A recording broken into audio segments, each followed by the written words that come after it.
Herkese merhabalar, kanalıma ve mutfağıma hoş geldiniz. Bugün yine çikolataya doyacağınız harika ve çok lezzetli bir tatlı tarifiyle karşınızdayım. Bugün ne yapıyoruz? Her yerinden çikolata akan Oreo'lu brownie yapacağız. Bu tarifi daha önce beyaz çikolatasını yapmıştım. O da gerçekten çok lezzetliydi. Onun da tarifini şuradan bulabilirsiniz.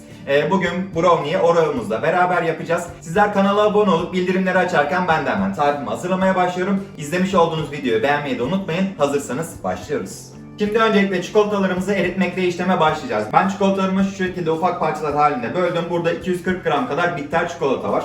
Çikolatamı daha önce ısıtmış olduğum çaydanlığımın üzerine koyuyorum ve çikolatalarımızı benmari usulü olarak eritmeye başladım.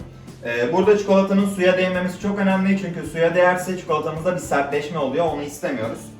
Bu şekilde çikolatalarım burada erirken ben hemen diğer işlemlerime başlayacağım. Karıştırma kabımın içine 3 adet yumurta kırıyorum.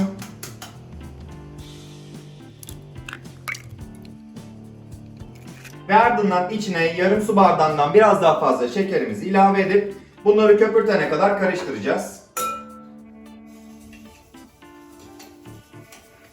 Yumurtanın içinde şekerin erimesini sağlayacağız.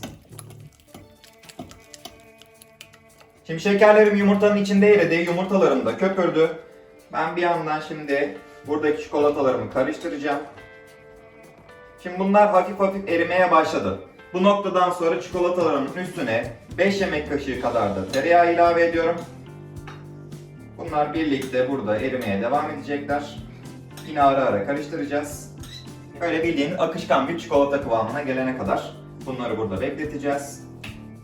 Evet, görmüş olduğunuz gibi çikolatalarımız eridi. Şu an gördüğünüz gibi bayağı akışkan bir kıvamda. Yalnız bunu direkt yumurtanın içine almayacağım. Bu şu an bayağı sıcak olduğu için bunu bu şekilde karıştırarak oda sıcaklığına gelmesini sağlayacağım. Bu şekilde sıcakken direkt yumurtaların içine atarsam yumurtalarda pişme oluyor. Bunu kesinlikle istemiyoruz.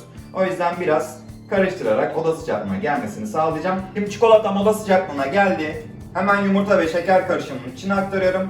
Yalnız aktarırken şu şekilde karıştıracağım. Yine de sıcaklığı dağıtmış olacağım.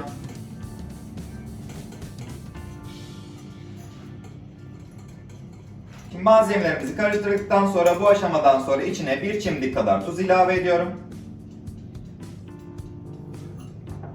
Ve 1 su bardağından 1 parmak eksik unumu da yine ilave edip karıştırmaya devam edeceğim.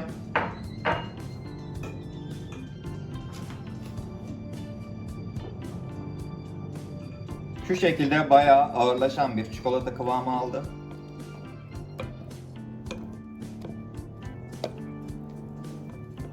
Şimdi benim elimde şu şekilde dikdörtgen bir borcam var. Siz elinizde olan ufak bir borcama bunu yapabilirsiniz. Üzerine de yağlı kağıdımı yerleştirdim. Alt kısmına bu çikolata karışımından yaydırarak ilave edeceğim. Borcamızın alt kısmını komple çikolatayla dolduracağız. Yalnız bu harcın hepsini atmıyoruz. Oraya dizdikten sonra üzerine tekrar bu harçtan ilave edeceğiz. Bu şekilde her yerine eşit miktarda çikolatalarımı dağıtıyorum. Ve artık Oreo'larımı orta kısmına eklemeye başlayacağım.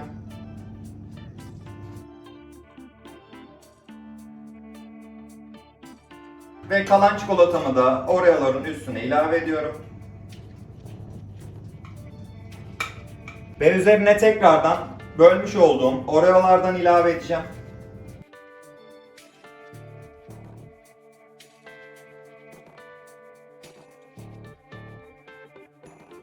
Artık brownie'miz fırına girmek için hazır. Önceden ısıtmış olduğumuz 170 derecelik fırında yaklaşık 40 dakika kadar brownie'mizi pişireceğiz. Yalnız yarım saatten sonra ara ara kontrol etmeyi unutmayın. Fırından fırına pişirme süreleri değişebilir. Buna dikkat edin.